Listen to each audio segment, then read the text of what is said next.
Graça e paz. Estamos entrando na 41ª semana da nossa jornada de leitura bíblica. Nesta semana, começaremos a leitura do livro do profeta Oséias. Essa é uma semana curta, nós não fazemos as nossas leituras nos feriados e pontos de feriado, portanto, teremos apenas 3 dias de leitura, da quarta até a sexta. Nesses 3 dias, então, vamos começar com o primeiro capítulo, que fala da ordem para que Oséias se case com Gomer e do nascimento dos seus 2 filhos. No capítulo 2, há uma breve aplicação à situação de Israel, falando tanto do castigo que Israel merecia, quanto também falando da restauração, prometendo a restauração para a nação adúltera.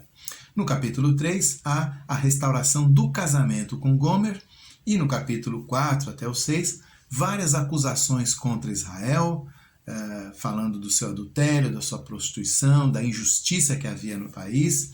E no 6, há ainda ali uma passagem que fala de um falso arrependimento. O povo se arrependia apenas para reverter os resultados, né? Pensando apenas pragmaticamente. Vamos nos converter para que Deus pare de nos castigar.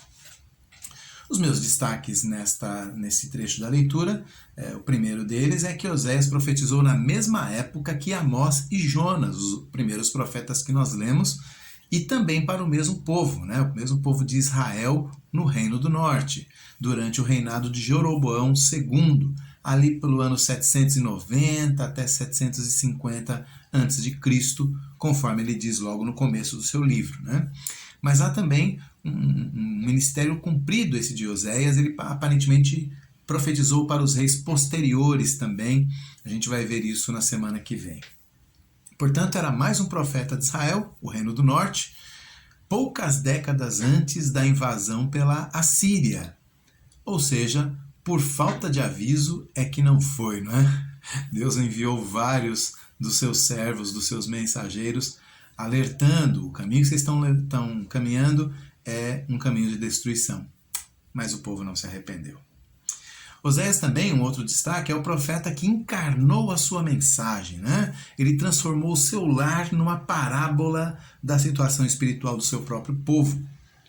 A infidelidade de Israel com a aliança com Yahvé, com Deus, é ali representada no seu próprio casamento, né? Esses primeiros capítulos que falam da vida pessoal do profeta trazem diversas dificuldades, né? Muito se tem falado sobre o casamento de Oséias. É estranho para nós, porque ele diz que Deus ordenou a ele que casasse com uma prostituta. Então a gente, né, questiona a moralidade disso, né? Aí alguns autores vão imaginar que na verdade se trata apenas de uma grande história, uma grande parábola dramatizada ali. Alguns vão tentar achar alguma outra situação. Me parece que o mais razoável é imaginar que o profeta está escrevendo depois que as coisas aconteceram. Então ele diz que ele foi casar com uma mulher de prostituições, mas que naquela época ela não era, né? Então ela era uma israelita comum, e Deus então manda que ele case com ela, e sabendo, né, claro, Deus já sabia, mas ele não, que aquela mulher não seria fiel a ele, e ela então representa aquilo que Israel é para com o próprio Deus, né?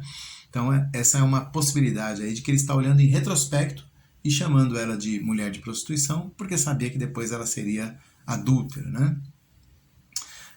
Mas a questão interessante é que o adultério era punido com a morte na lei de Moisés, né? Era apedrejamento.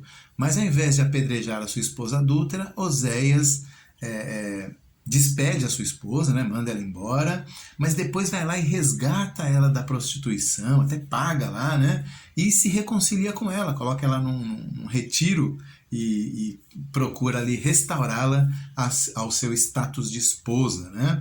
Então, é claro, é uma poderosa ilustração do amor de Deus que nunca desiste de nós, né? Um último destaque: Oséias viveu numa época de grande sincretismo religioso, e isso aparece muito no seu texto, né? Lá no capítulo 2, versículo 8, Deus diz assim: ela, pois, né, quer dizer, minha esposa Israel, não soube que eu é que lhe dei o trigo, o vinho, o óleo, e lhe multipliquei a prata e o ouro, e usaram isso para Baal. Então, eles eram abençoados por Deus e iam agradecer a Baal, iam agradecer aos ídolos, né? Então, Deus abençoava e eles atribuíam suas bênçãos aos ídolos.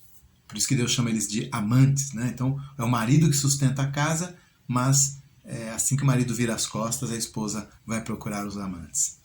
Então os israelitas adoravam o Senhor e Baal ao mesmo tempo, né? Havia essa mistura. Lá no capítulo 2, por exemplo, tem uma hora que Deus fala assim, já não me chamarão Baal, né? Ou seja, havia até uma confusão, quem é o marido, quem é o amante, né? Basicamente isso. No capítulo 4, né, Deus fala assim, meu povo consulta o seu pedaço de madeira, está entregue aos ídolos. Que situação terrível, né? Situação espiritual terrível do povo de Israel nesse momento. E, como se não bastasse, no capítulo 4, Deus deixa claro que os próprios sacerdotes estavam envolvidos, né? Eles eram parte do problema. Vocês se lembram da nossa leitura do livro dos Reis, que o Reino do Norte nunca teve um sacerdócio fiel, né? Um sacerdócio que fosse da linhagem de Levi, né? Sumo sacerdote da linhagem de Arão. Nunca houve isso. O Jeroboão I, né? O primeiro rei do Reino do Norte, pega lá alguns do povo e os elege como sacerdotes e pronto. Eles não são da linhagem santa, nunca tiveram um compromisso com o Senhor no Reino do Norte. E esse ponto aí da história comprova que realmente a coisa não estava indo bem. Teologia. Como eu já dei a entender, né? A teologia do livro está toda envolvida nessa questão da aliança de Deus com um povo infiel. A história do próprio profeta, né? A história pessoal do profeta contando essa história. Então o Deus da aliança é apresentado em Oséias de uma maneira única, porque a gente fica até emocionado de ver Deus sendo né, esse Deus marido lamentando pela traição da sua esposa povo, né? Deus e o povo ali representando esses papéis, a gente chega até a ficar tocado de ver ali aquele Deus tão bom, aquele Deus tão provedor, né, cercando o seu povo de bênçãos e o povo sendo tão ingrato e infiel. Pois é, né? Somente a aliança da graça explica por que é que Deus não desiste de nós. Graças a Deus por essa fidelidade, né? Graças a Deus por essa fidelidade.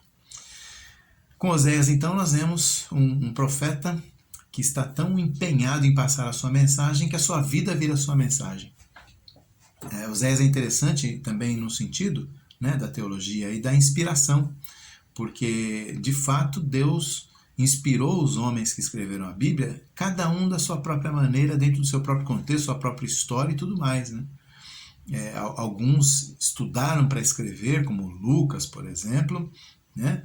A gente viu também que Moisés, ao escrever lá em Gênesis, ele tomou conhecimento de documentos e os copiou, né? E a gente vê ao mesmo tempo um profeta como Oséias, né? Que encarna a sua mensagem e a transmite através da sua própria vida, né? Então Deus realmente trabalhou a inspiração, garantindo ali a mensagem por meios completamente únicos, né? Cada servo dele foi conduzido de uma maneira diferente pelo Espírito de Deus no processo de inspiração da palavra. Graças a Deus por isso também, né? Então é essa a nossa leitura, uma leitura curta, uma semana curta. Se você tem leituras atrasadas, aproveite esse tempo para colocar em dia.